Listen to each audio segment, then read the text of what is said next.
Dando continuidade a essa nossa introdução ao campo eletromagnético, dentro do nosso curso de Introdução à Biofotônica, quero lembrar a você que na última aula nós verificamos como que a ciência construiu as equações básicas que acabaram originando a interpretação do que é luz de fato, do que a luz é constituída.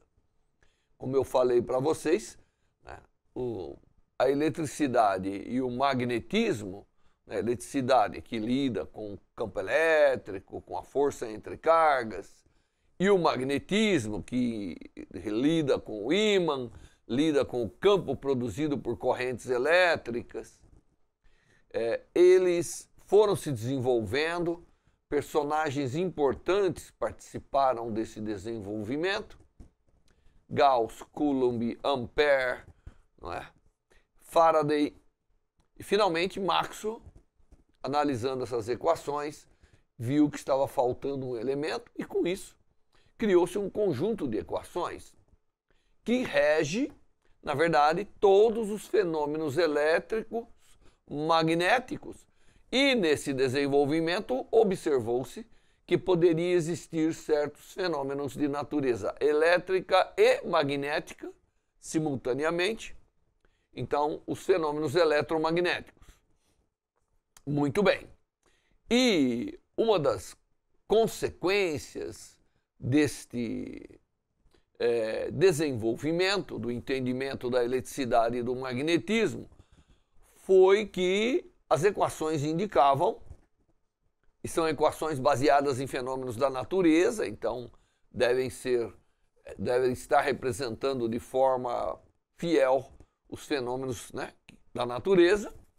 Eles viram que o desenrolar disso indicava a possibilidade de, mesmo sem ter carga, mesmo sem ter corrente elétrica, era possível ter campos elétricos e magnéticos oscilando no tempo e no espaço.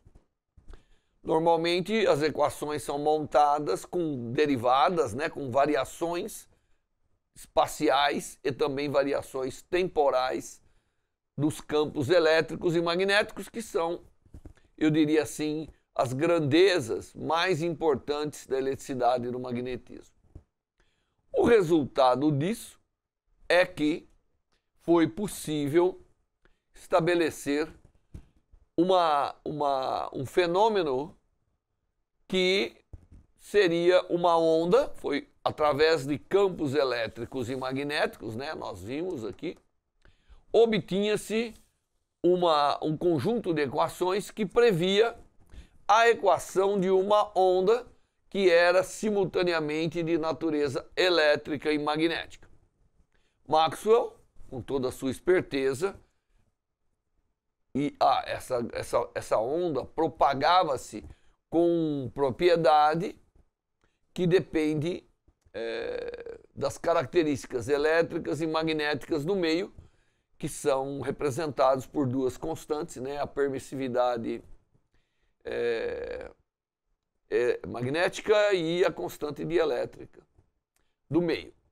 E Maxwell foi capaz de demonstrar que essa entidade que estava se observando, que estava sendo prevista pelas equações, caminhava com uma velocidade que por acaso é 1 sobre a raiz quadrada do produto dessas características elétricas e magnéticas. E com isso, ele chegou ao número que essa velocidade, conhecendo essas constantes, chegou-se ao número que tinha essa onda propagaria-se no vácuo com uma velocidade de 3×10⁸ metros por segundo. E, coincidentemente, essa era a velocidade da luz que tinha sido medida. Então, não foi difícil dizer que a luz provavelmente era uma onda de natureza elétrica e magnética. Então você tem as duas entidades principais oscilando no tempo e no espaço e se propagando. Então a luz, a partir desse momento, passou a ter uma constituição, passou a ser uma onda, né? Como nós vimos, que tem toda uma história por trás de ver que a luz se comportava como uma onda, mas o que estava oscilando de fato nessa onda eram campos elétricos e magnéticos que foram produzidos em algum lugar. Essa é a fonte. A fonte deve estar em algum lugar. Mas uma vez produzida, ela não precisa mais da fonte. Ela pode continuar se propagando de uma forma independente. Muito bem, isso então é o nascimento da onda eletromagnética. Esse é como nasce a onda eletromagnética. Você tem o campo elétrico e o campo magnético perpendicular a ele, né? Então eles trabalham perpendiculares. Deixa eu pegar aqui, né? Vamos imaginar que o azul é o campo magnético e o vermelho é o campo elétrico. Então eles oscilam, na verdade eles oscilam em amplitude e em sentido, tá certo? Mas eles oscilam em planos perpendiculares. É como se aqui tivesse um plano. Imagine aqui um plano, que é o plano do papel, né? Aqui é o plano do papel, no qual está oscilando aqui o campo elétrico, tá certo? Então esse aqui é o campo que oscila o campo elétrico. E aqui tem um outro campo, que é no qual oscila o campo magnético. Então eles oscilam nesses campos aqui, que são perpendiculares entre si. E essa onda, obviamente, é uma onda que tem determinadas características, tá certo? Então, vendo que a característica da luz é ondulatória e a onda é feita desses campos, claro, precisava provar experimentalmente, e isso foi feito. Existem inúmeros experimentos que aconteceram que permitiram, de fato, comprovar a natureza elétrica e magnética, né? Portanto, eletromagnética da luz.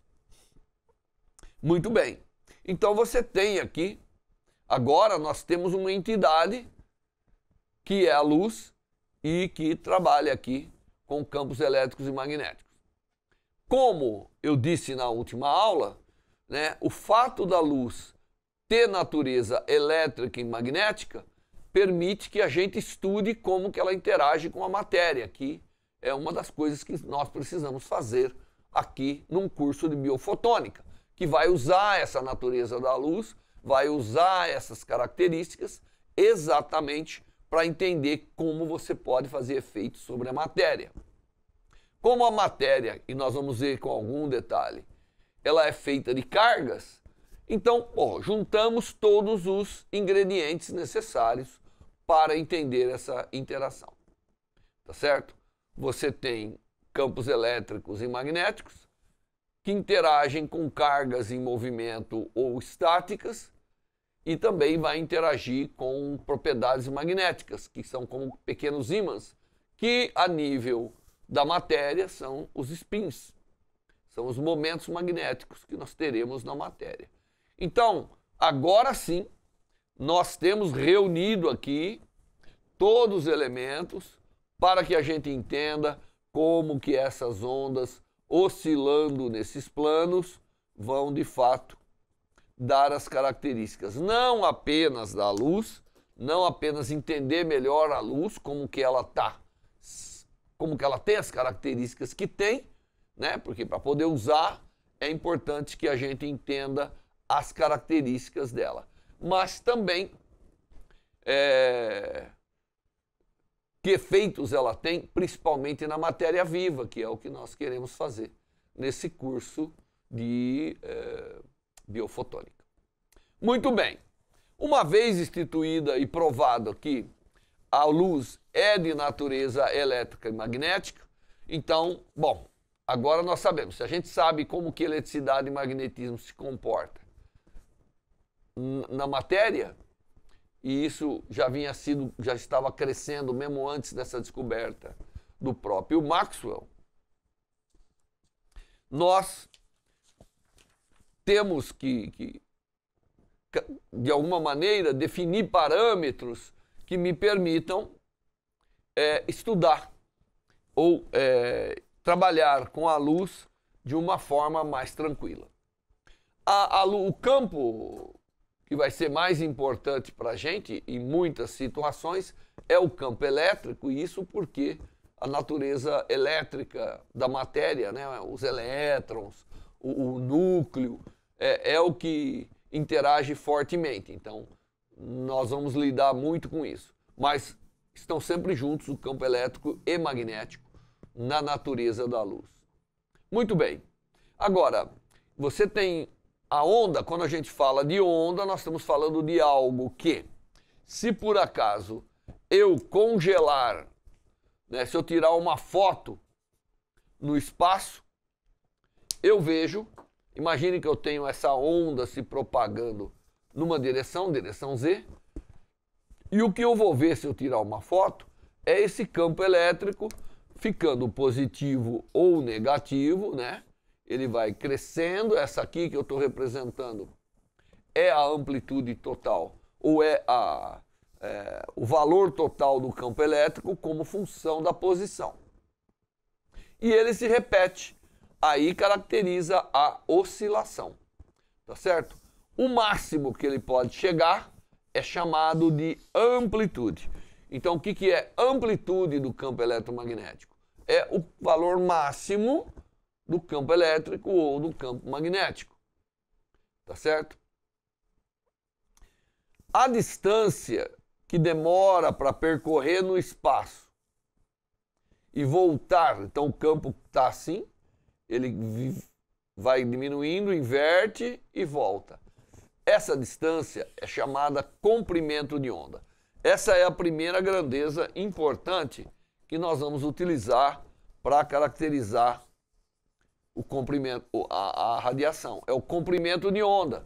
O comprimento de onda nada mais é do que a distância percorrida para que a onda volte a ser o que era. Então, ela é o campo que está oscilando, ao mesmo tempo está propagando, e a distância que demora para ela sair do seu máximo e voltar ao seu máximo é o chamado comprimento de onda.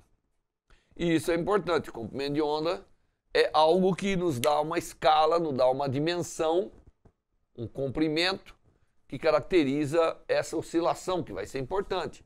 Obviamente, agora, a interação da luz com a matéria vai depender de determinadas características da própria radiação.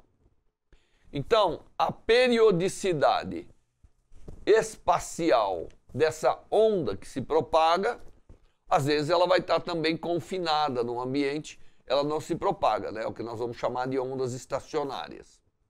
Mas, de um modo geral, quando ela está se propagando, a dimensão espacial é comprimento de onda. Então, quando a gente falar de comprimento de onda, nós estamos falando de uma grandeza que é caracteristicamente o espaço onde uma oscilação dessa onda eletromagnética acontece.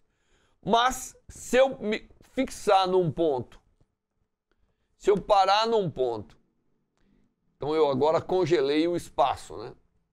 E ficar olhando no tempo, o que acontece é que essa onda, se eu ficar paradinho ali, eu vou ver um campo que sobe e desce. Porque à medida que essa onda passa, imagina que se você está aqui parado, à medida que ela passa, é como se passar por todos os valores do campo, do valor máximo positivo ao valor máximo negativo. Correto?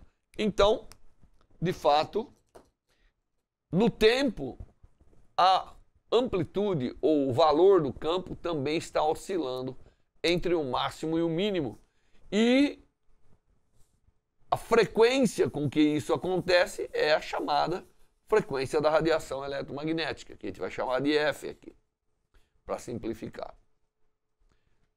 A frequência da radiação eletromagnética caracteriza a periodicidade temporal. Então, enquanto o comprimento de onda está caracterizando a periodicidade espacial, como nós havíamos falado, né? Espacial é o comprimento de onda. Quando se fala em comprimento de onda, você tem que visualizar a distância que a luz propaga para sair de um máximo passar por um mínimo e voltar ao seu máximo. E temporalmente, se eu estiver numa posição do espaço, o tempo, né, que gasta é o inverso da frequência. Na verdade, o período é sempre o inverso da frequência, né? Mas a gente gosta de lidar com frequência. Então, se eu estiver parado ali, quantas vezes a onda chega ao seu máximo e o seu mínimo e volta ao seu máximo por unidade de tempo é a definição da frequência. Então, nós temos, basicamente, algo que é periódico no espaço e algo que é periódico no tempo, caracterizado por essas duas grandezas. Então, a onda eletromagnética, ela é caracterizada por uma amplitude do campo, tanto do elétrico quanto do magnético, né? E no sistema se a gente trabalhar no sistema correto de unidades, eles vão ser praticamente a mesma coisa. É incrível que tudo isso mostra pra gente que campo elétrico e magnético vão ser coisas parecidas, e a relatividade de Einstein prova isso, tá certo? Então, essas são as grandezas que nós precisamos para caracterizar.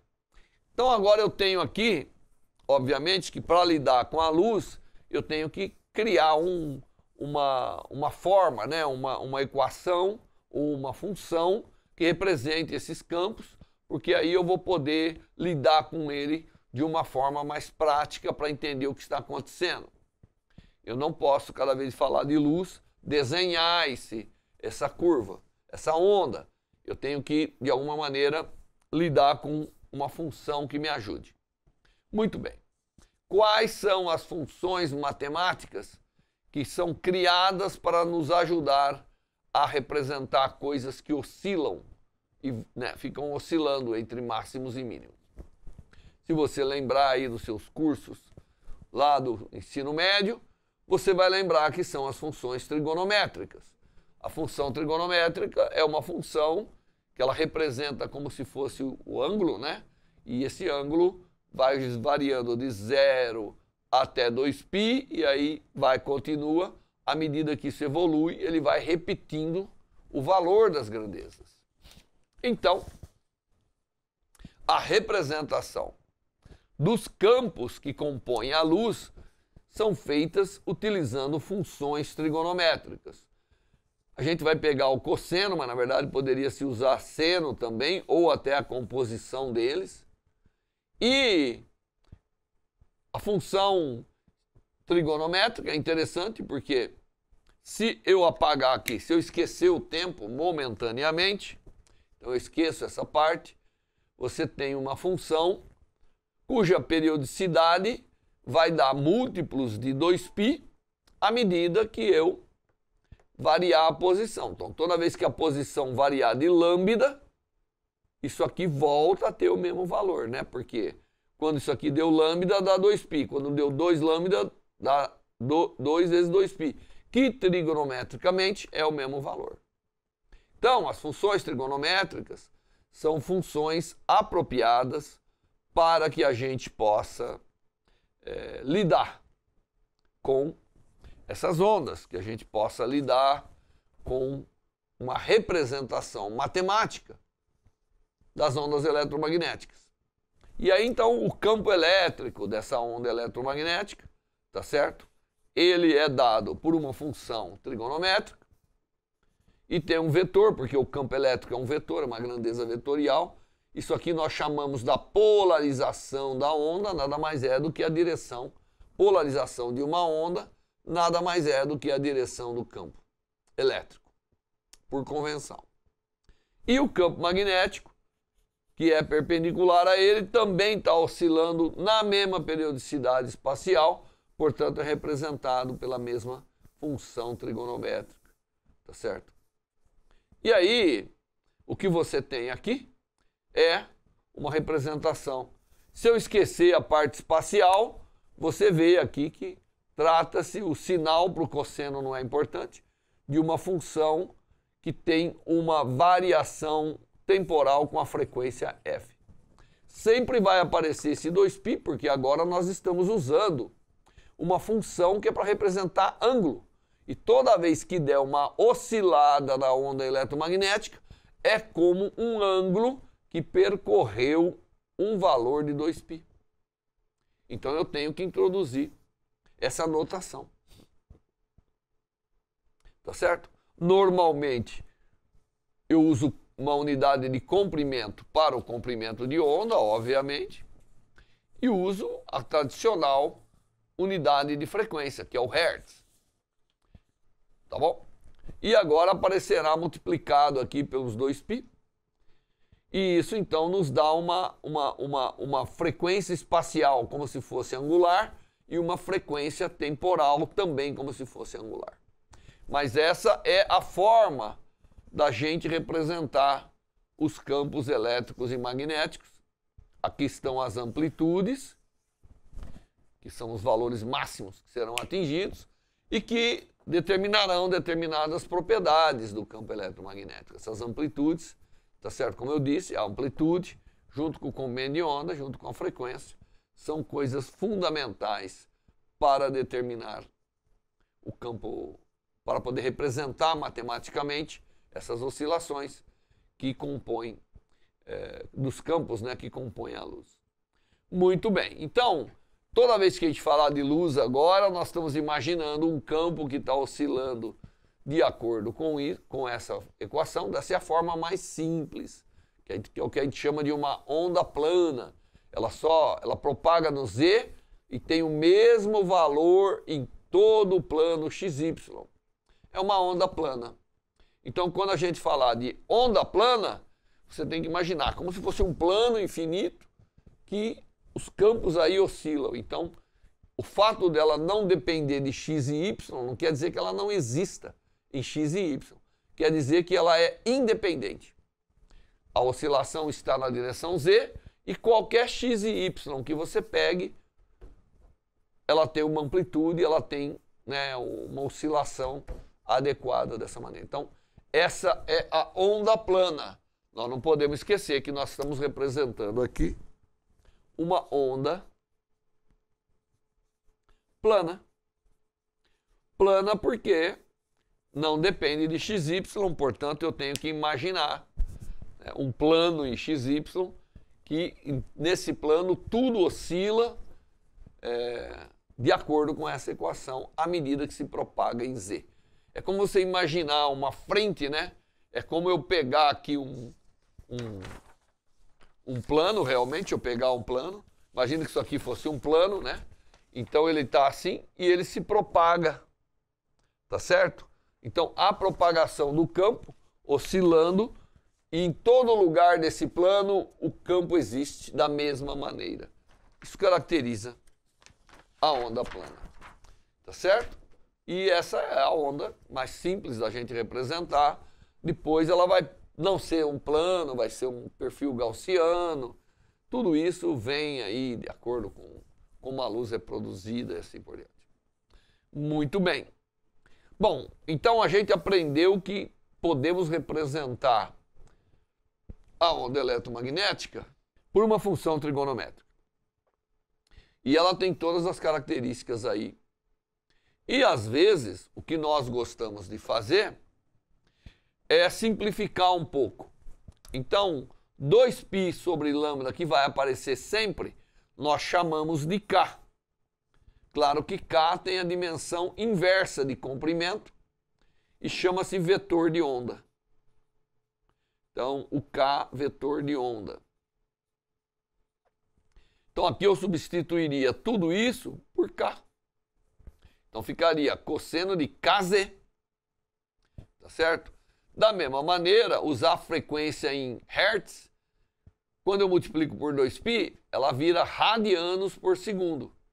E, portanto, a gente cria uma frequência angular para representar a radiação eletromagnética. Então, eu tenho o vetor de onda e crio uma... E aqui, então, ficaria ômega. Então, fica Kz menos ômega t. Fica mais simples de escrever. Tá bom? E a gente faz isso todo momento. Nós redefinimos o comprimento de onda, essa é a coisa fundamental. O comprimento de onda é a grandeza fundamental. Mas nós redefinimos esse comprimento de onda, tá certo? Chamando o vetor de onda. Inclusive vai ser bom porque ele pode realmente adquirir uma característica vetorial, indicando, né, a hora que se faz uma matemática mais elaborada sobre os campos, ele indica o vetor, o módulo é isso. O vetor indica a direção de propagação da onda eletromagnética.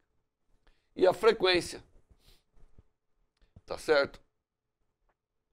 A frequência, ela também agora adquire uma característica angular.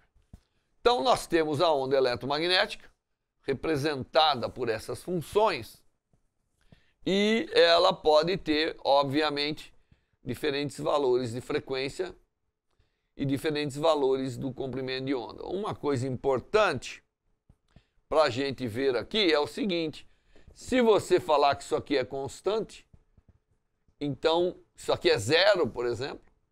Se você quer saber assim, com que velocidade anda o máximo do campo? Se você fizer essa pergunta, você vai ver que se você fizer isso aqui igual a zero, o Z sobre T nada mais vai ser do que o produto do comprimento de onda pela frequência. Então, a velocidade de propagação nada mais é do que o comprimento de onda vezes a frequência.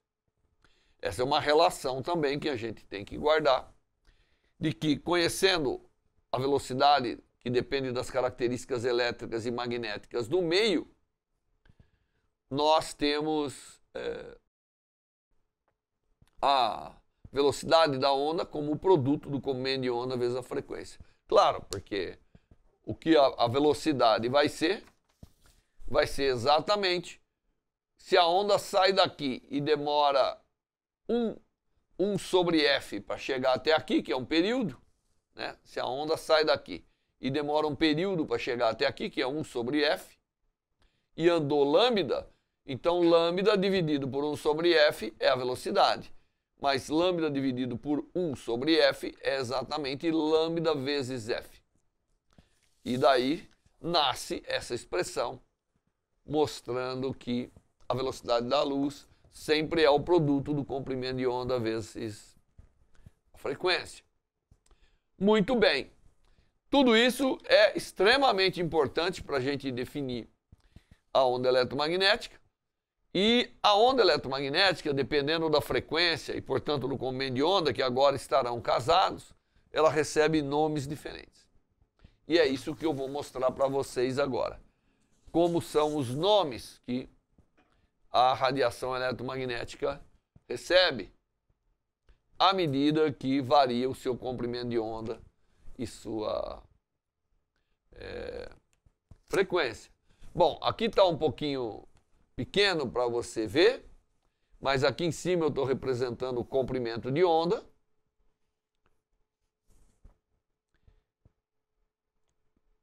E aqui eu estou representando a frequência.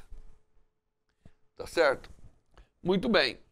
Quando eu tenho comprimentos de onda muito pequenos e que corresponde à frequência alta, porque a frequência vai crescer nessa direção e o comprimento de onda vai crescer nessa direção. Dependendo do valor do comprimento de onda, nós temos diferentes nomes para a radiação eletromagnética. Então, quando você tem comprimentos de onda muito pequenos, que significa frequências muito altas, nós temos as radiações mais energéticas. Então nós temos raios cósmicos, raios gamas, raio X, ultravioleta. E quando você tem comprimentos de onda grande, que significa frequências mais baixas, você tem ondas, que é a onda de rádio. Antes tem uma onda que a gente chama de onda de potência, que não se usa muito, mas são frequências muito baixas. Aí vem as ondas de rádio, as micro-ondas, o infravermelho e aí a região do visível. Tá certo?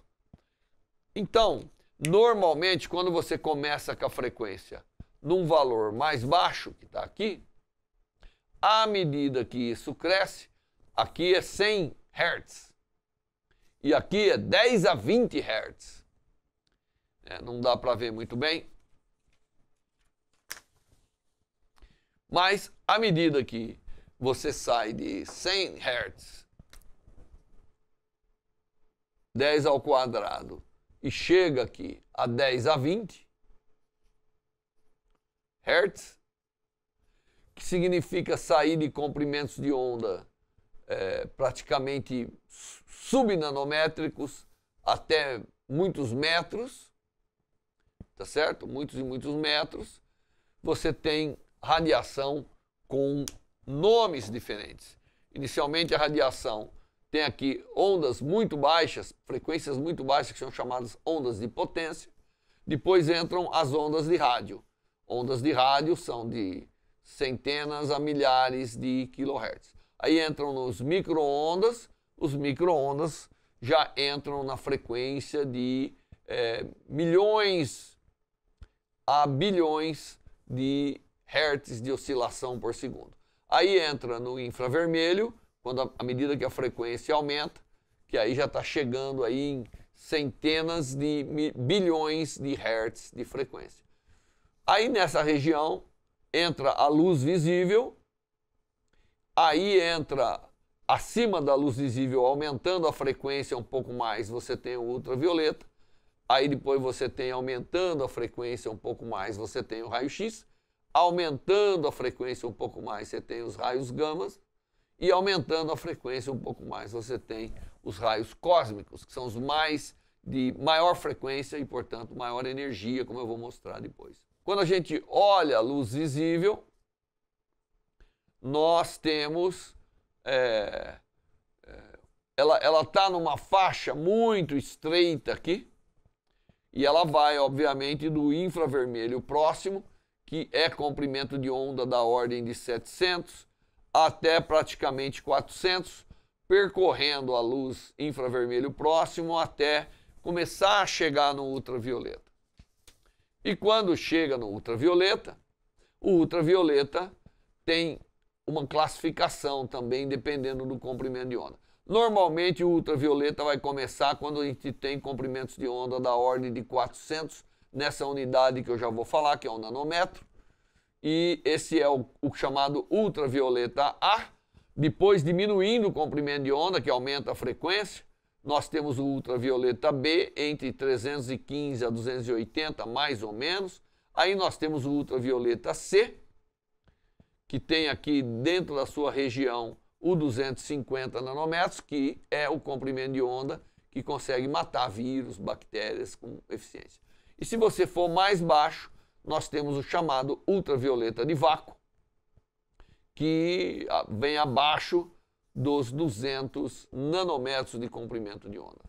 A luz visível, por sua vez, ela vai de 700 nanômetros até 400 nanômetros. Então, você vê, tudo isso é o mesmo fenômeno físico. Ondas de rádio, micro-ondas, infravermelho, luz visível, ultravioleta, raio-x, raios gamas, raios cósmicos, tudo é o mesmo fenômeno físico. Só está mudando a frequência da oscilação do campo. Tudo isso aqui é radiação eletromagnética, portanto, nós costumamos dizer que isso aqui é o espectro da radiação eletromagnética. Eu peço desculpa que está muito pequenininho aqui, mas nas notas de aula que você pode acompanhar, isso aqui está bem visível, que é as várias faixas de existência da radiação eletromagnética. Nós costumamos definir algumas grandezas com nomes, né, para facilitar. Então, quando eu tenho oscilações de 1000 Hz, eu chamo de kHz. Então, aqui é quilo. Quando eu tenho 1 milhão de Hz, eu chamo de megahertz. Então, aqui é mega. E quando eu tenho 1 bilhão de Hz, eu chamo de giga. Então, é o gigahertz. Então, dependendo da frequência, às vezes nós vamos falar em gigahertz, em megahertz ou em kilohertz. Tá bom? Ou em hertz, quando quiser falar valores menores. Outra coisa que é importante definir é o comprimento de onda, né? Como ele é muito pequenininho, é ruim ficar falando em 0,000 metro. Então a gente define que 1 bilionésimo do metro, que é 1 metro dividido por 10 a 9, nós chamamos de nanômetro. Então, nanômetro é 1 bilionésimo do metro. E 1 milionésimo do metro, todo mundo sabe, é o chamado micro. Então, nós definimos o micrômetro e o nanômetro para expressar comprimentos de onda. E definimos o quilohertz, o megahertz e o gigahertz como forma simples de representar as frequências. Tá certo? E com o uso, isso tudo fica muito familiar, tudo isso fica bastante fácil da gente lidar. Então, para terminar essa aula, daqui para frente, o nosso campo elétrico e magnético que compõe a luz será escrito desta maneira.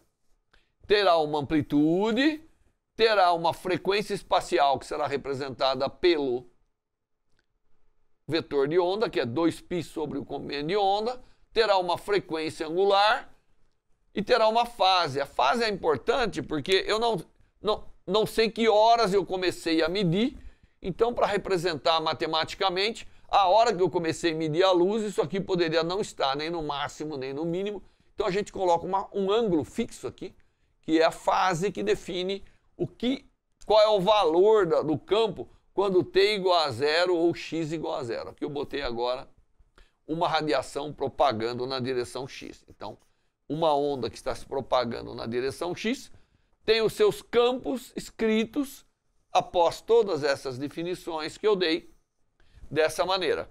Isso torna fácil a gente lidar com a grandeza luz no que diz respeito a ver os seus efeitos e ver os seus efeitos na matéria, principalmente na matéria viva. Tá certo? Muito bem. Então, resumindo, a onda eletromagnética, ela é uma onda que representa a luz, representa a radiação. Ela é composta de campos elétricos e magnéticos que oscilam no tempo.